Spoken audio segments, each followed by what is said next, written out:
Elena Hartwell had never been a woman of grand gestures. She was soft-spoken, gentle with her words, and more comfortable listening than leading a conversation. But that year, as Thanksgiving approached, something stirred in her heart, a longing too persistent to ignore. At 63, a widow for nearly a decade, Elena had grown used to the rhythm of solitude in her small Ohio home. Still, memories of laughter around the dinner table, of shared stories and second servings, clung to her like the scent of cinnamon in her favorite pie. Before we get started, drop a comment to tell us where you're watching from, and don't forget to like, share, and subscribe for more amazing stories. Her daughter, Linda, now a successful marketing executive in New York City, hadn't been home in over 2 years. Phone calls had grown less frequent, birthdays acknowledged through scheduled texts or store-bought cards. Elena convinced herself it was just the busyness of modern life. People drifted. But bonds, she believed, could be rekindled if only one dared to try. So she did. With 2 days' notice, Elena booked a train ticket and packed her modest suitcase with warm layers, a hand-knit scarf for Linda, and a pie dish wrapped carefully in a towel. She brought along the recipe cardapple cranberry pie, Linda's childhood favorite, creased and stained from years of use. It was not just a dessert, it was a quiet offering of love, a bridge back to connection. She arrived mid-afternoon on Thanksgiving Day. The city buzzed with celebration, windows glowing with light and warmth. Elena's heart pounded as she stood outside Linda's brownstone. She hadn't told her daughter she was coming, wanted it to be a surprise, the kind that melts distances in an instant. When the door finally opened, Linda's expression did not soften. "Mom, what are you doing here?" she asked, her tone more startled than glad. Elena smiled, trying not to let her nerves show. "I thought I'd surprise you for Thanksgiving. I made your favorite pie." There was a pause too long to be innocent. Behind Linda, voices and laughter spilled from the living room. A group of friends, dressed smartly, glasses of wine in hand, visible through the open doorway. Linda stepped out and pulled the door nearly shut behind her. "You should have called," she said, her voice low but tight. "This is not a good time. We're just keeping things small." Elena held the pie a little closer to her chest, her fingers tightening around the dish. "I just wanted to see you. It's been so long." Linda avoided her gaze. "It's just, my friends are here. I didn't expect. I don't think this is a good idea." The words landed like frost on Elena's skin. She nodded slowly, swallowing the lump rising in her throat. "Of course," she said softly. "I didn't mean to intrude." She turned before the tears could fall, retreating down the steps with quiet dignity. Behind her, the door closed with a softness that felt louder than a slam. As the city celebrated Thanksgiving, Elena walked alone through streets she didn't know, carrying a pie no one would eat. The dining room shimmered with soft light bouncing off polished silverware and crystal glasses. Waiters moved like clockwork, refilling wine, adjusting napkins, while laughter echoed across the long, formal table. Elena sat quietly at the far end, her dress modest, her posture composed, hands resting gently in her lap. She had spent the afternoon ironing that blouse, the one with tiny embroidered daisies, hopeful it might still blend with the elegance of her daughter's world. It was Linda's husband's birthday, a grand affair. The guest list was filled with his business associates, their spouses, and their children, all dressed in designer labels and groomed to perfection. Elena had been invited out of courtesy, she knew that, but she just hoped to feel like she still belonged. Then came the moment that cleaved the air. A young boy, around 8 or 9, pointed at Elena from across the table, his voice loud and unfiltered. "Why is the beggar lady sitting with us?" There was a pause. Not long, just enough for the sentence to land like a slap. Then laughter exploded, unrestrained, cruel in its volume. Some covered their mouths, others chuckled behind wine glasses. Even Derek, Linda's husband, smirked as if it were just harmless fun. Elena's breath caught in her throat. She didn't look around, didn't meet their eyes. She sat there, eyes fixed on the pattern of the tablecloth, fingers tracing the embroidered vine like it might offer some escape. But what cut deeper than the laughter was Linda. Her daughter didn't reach for her hand. She didn't say, "That's my mother." She didn't hush the boy or ask for respect. Instead, Linda looked down at her plate and said nothing. She sipped her wine as though she hadn't heard, as though her mother wasn't sitting right there, as though the word beggar didn't hang like smoke in the air between them. The meal continued. Conversation returned. The laughter moved on to new jokes. But Elena had already disappeared from their respect, from their regard, from their family's sense of decency. She was no longer a guest. She was a shadow, a stain, a symbol of something they all wanted to pretend wasn't real. Age, vulnerability, and a kind of quiet dignity they no longer valued. She didn't cry. Not there. Not in front of them. But something shifted that night. Not loudly, not with a scream. Only silence. One that began inside her, and would soon echo much louder than they could imagine. It happened on a Thursday afternoon, the kind of gray, snow-laced day when the wind bites through coats and the sky feels too heavy to hold color. Elena had stayed behind while Linda and Richard took their son, Max, to a playdate. It had become routine Elena babysitting, tidying up, making sure dinner was warm by the time they returned. She called it helping. Richard called it earning her keep. Her knees had been acting up for days. The cold made everything worse, turning each stair into a negotiation with pain. But Elena didn't complain. She simply moved slower, bracing herself with the banister and breathing through the ache. That day, she decided to dust the shelves in the formal sitting room, a room she rarely entered, but always respected. The room was curated, like a showroom. Velvet drapes, polished floors, furniture that whispered, "Look but don't touch." And on the marble-topped side table near the window stood the vase. Pale blue porcelain with gold filigree around the Ryman heirloom from Richard's side of the family, brought out for display but never for flowers. Elena remembered admiring it once, years ago, when Linda and Richard had first moved in. "Be careful," Linda had said then, laughing lightly. "It's worth more than your car." Elena had smiled politely and stepped back. But today, it wasn't admiration, it was an accident, a simple, human accident. She'd reached up to dust the shelf above the vase. Her knee buckled. She reached to steady herself. Her elbow clipped the vase. It teetered. And then time fractured into slow motion. She tried to catch it, but pain, age, gravity all conspired. The vase shattered against the floor, the pieces scattering like teeth knocked from a smile. Elena stood frozen, hands still outstretched, chest tight, her breath caught in her throat. She couldn't move, couldn't think. Only the silence screamed. When the front door opened 20 minutes later, Elena was still standing there, tears streaking down her cheeks. The reaction came fast, furious, predictable. "You what?" Richard's voice cut through the air like a knife. "Do you know what that was worth?" "Two." "So sorry," Elena stammered. "I didn't mean to." "It doesn't matter what you meant," he barked. "This is exactly why you shouldn't be touching things that don't belong to you." "Richard, please," she tried again. "No, Elena," he said, voice louder now. "You come into my house, you live here for free, you eat our food, and now this? A $10,000 vase, gone, just like that." Linda stood behind him, arms crossed, silent, watching. Her eyes didn't flicker, didn't blink. "Linda?" Elena turned to her daughter, seeking some softness, some solidarity. Linda spoke evenly, like reciting a line from a cold script. "I think it's best you leave. Tonight." "What?" Elena whispered, her knees trembling now not from pain, but disbelief. "Where would I go?" "We've done what we can," Linda replied. "But it's too much. You've overstayed." "She broke it," Richard spat. "She can find somewhere else to ruin."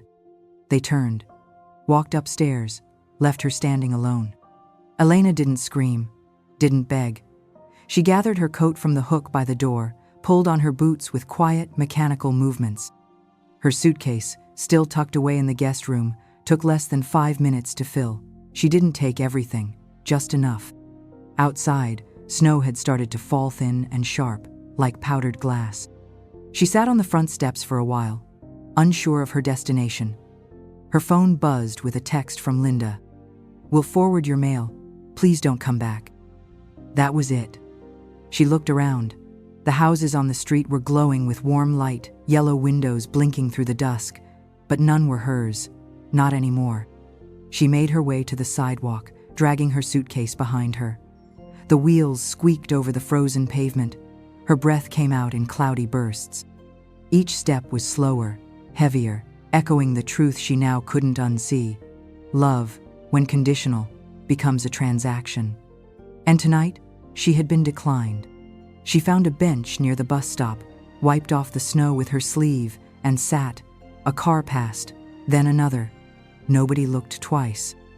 Elena sat there for hours, coat pulled tight, suitcase beside her like a symbol of everything lost. She wasn't crying. Not anymore. There was a stillness inside her now, like the world had stopped, and all that remained was silence and snow. She had nowhere to go. But at least she knew the truth. The city hadn't changed much, but everything felt unfamiliar to Elena. The streets buzzed with energy, yet she moved through them like a shadow. Her small suitcase rolled unevenly behind her, one wheel stubbornly catching on every crack in the sidewalk. Her coat, too thin for the early spring chill, fluttered against her tired frame. She walked without destination, just needing space to breathe, to be unseen, to disappear for a while. And that's when fate, gentle and quiet, stepped in. "Elena?" a voice called out from behind. She turned, squinting against the sunlight. A man in his early 70s, silver hair swept back, stood staring at her with disbelief. "It's James. James Kavanaugh. We went to school together, remember me?" At first, she blinked, disoriented by the sudden shift from solitude to recognition. But then a memory stirred James, the boy who'd always offered her half his sandwich, the one who defended her when she forgot her lines in the school play. Time had aged him, but his eyes were still kind. He took her to a nearby cafe, ordered hot tea and something warm to eat, and listened without judgment. She didn't need to say much. James was perceptive. He noticed the weariness in her posture, the silence that stretched too long between sips, the way her eyes seemed always to be bracing for rejection. "I have a guest room," he offered gently, "and a friend who might be glad to meet you again." Helen, his neighbor and longtime friend, welcomed Elena with a warmth that asked no questions.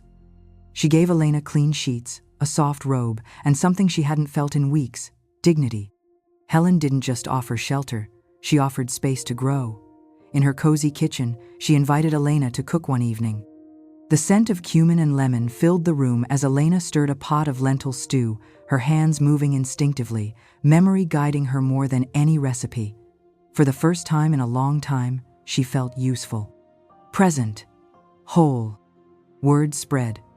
Friends came by, drawn by the food, the stories, and Elena's calm presence. Helen suggested she take a small job at a neighborhood cafe whose owner was looking for a part-time cook. It wasn't glamorous, but it was hers. There, among sizzling pans and handwritten menus, she rediscovered the joy of creating something that made others feel comforted. It was James who said one evening, over dinner, "Why not open something of your own?" At first, the idea seemed far-fetched, but Helen and James believed in her more than she believed in herself. With their help and a modest loan, she opened a little restaurant, Elena's Table, named after her mother, who had taught her every recipe by heart. It wasn't fancy. Just a handful of tables, linen napkins she'd sewn herself, and a chalkboard menu that changed with the seasons. But every detail whispered care. The regulars came not just for the food, but for Elena, her quiet strength, her gentle voice, the stories she sometimes shared in between courses. And in the hum of conversation, the clinking of forks and laughter of strangers turned friends, Elena found something she never expected. A second life rooted, not in what had been taken from her, but in what she still had to give. Elena's Table, once just a quiet idea scribbled in the margins of a notebook, had blossomed into something far more than a community cafe. It had become a sanctuary of calm, a symbol of steady kindness and quiet strength, much like the woman who created it. With its mismatched chairs and handwritten menu board, it wasn't fancy, but it was warm. It felt like home for people who hadn't felt at home in a long time. Locals began referring to it affectionately as the Soul Corner. Students studied there over spiced tea. Retirees lingered for hours, sharing stories. Single mothers came in for a cup of soup and left with a sense of dignity. Elena knew most of their names, remembered who liked extra lemon in their water, and who was grieving a loss but hadn't found the words to say so. She didn't need praise. She didn't seek recognition. The soft buzz of conversation, the gentle clink of cups, the small thank you notes tucked near the tip jar, those were enough. Every kind gesture she received from strangers felt more genuine than the cold civility she had once begged for from her own daughter. As the months passed, people asked less about Linda. Not because they didn't care, but because Elena no longer spoke with a sadness that invited pity. She didn't need to. Her peace was visible in her slower steps, in the way her hands moved when she watered the herbs in the window, in the quiet confidence of someone who had made peace with the past and chosen to walk forward. She no longer stood at the window wondering if Linda would call. Instead, she greeted each new customer with a warmth that made them feel seen. She laughed more, shared recipes, and led evening workshops for women who were navigating their own chapters of being overlooked, forgotten, or underestimated.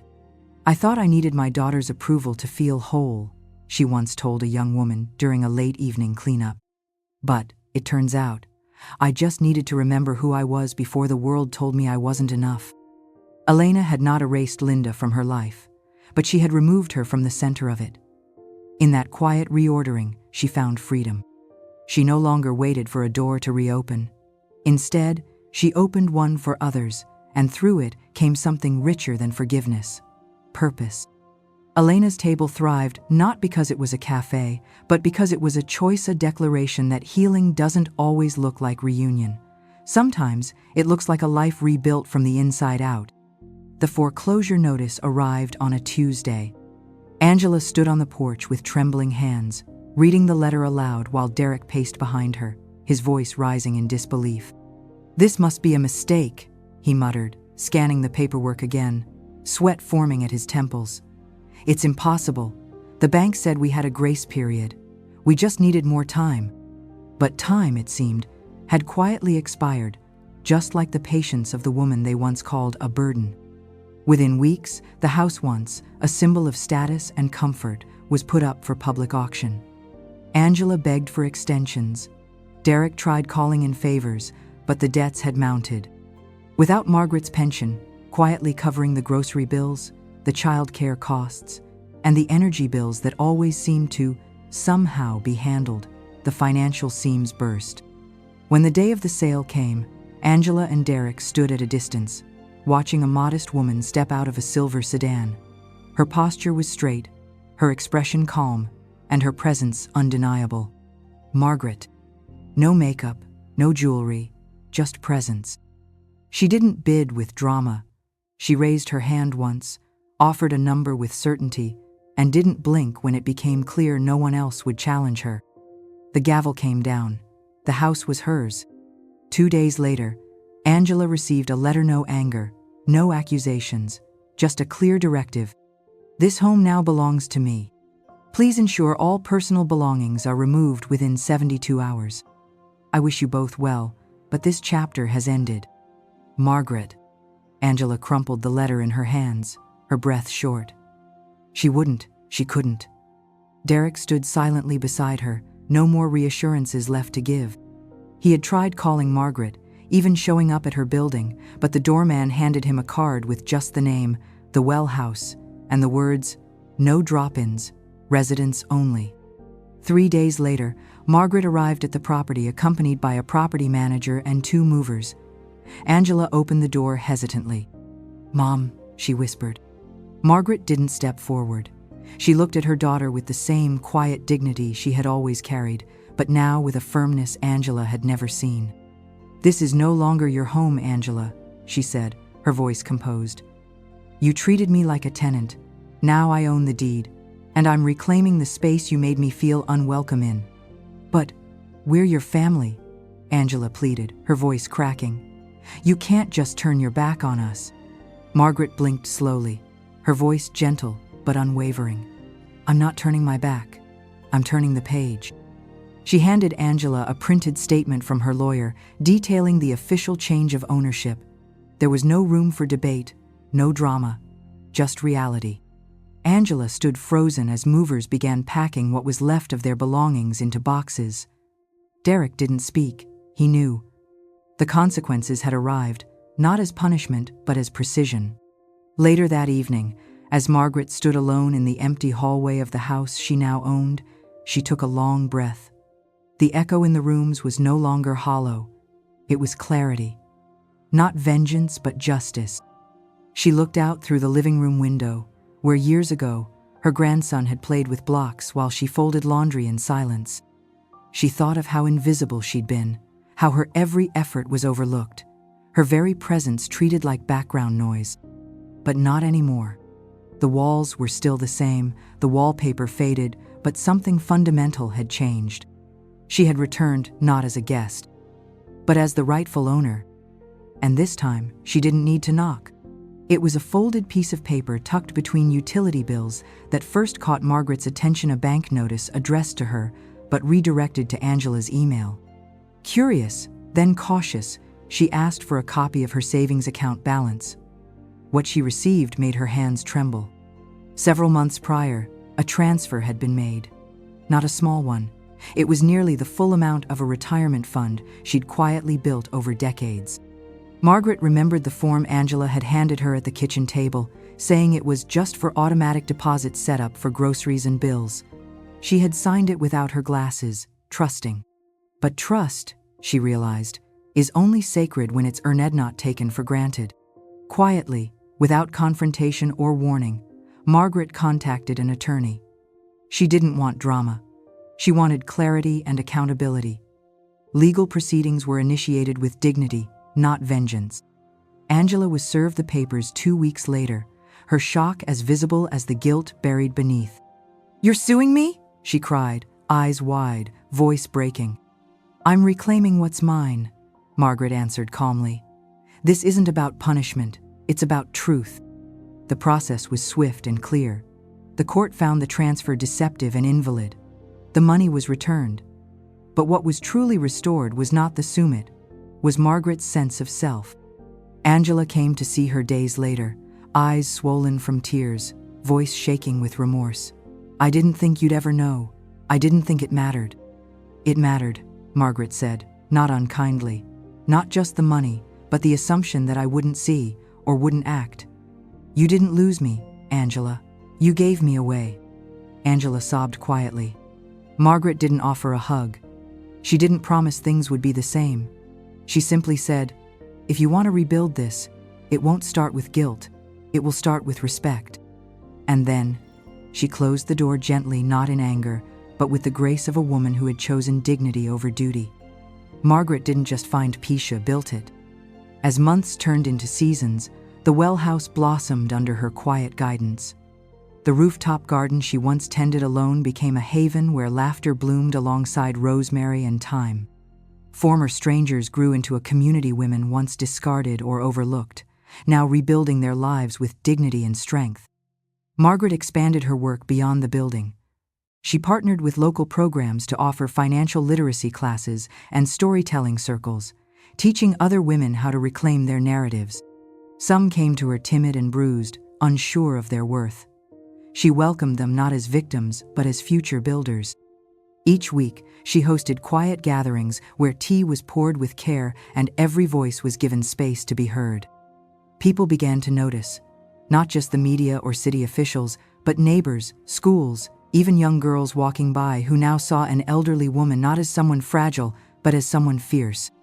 Someone who had walked away from a home that once defined her role and chosen, instead, to redefine her legacy. To them, she wasn't just someone's mother. She was the heart behind something enduring.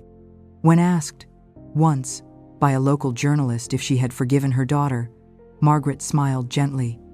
"Forgiveness isn't the same as return," she said, And love without respect, that's just emotional debt. She had paid hers in full, and now she was passing on something far greater. A name whispered with reverence, a garden that fed more than stomachs, a legacy that taught, you are not defined by who needs you, but by how you choose to need yourself.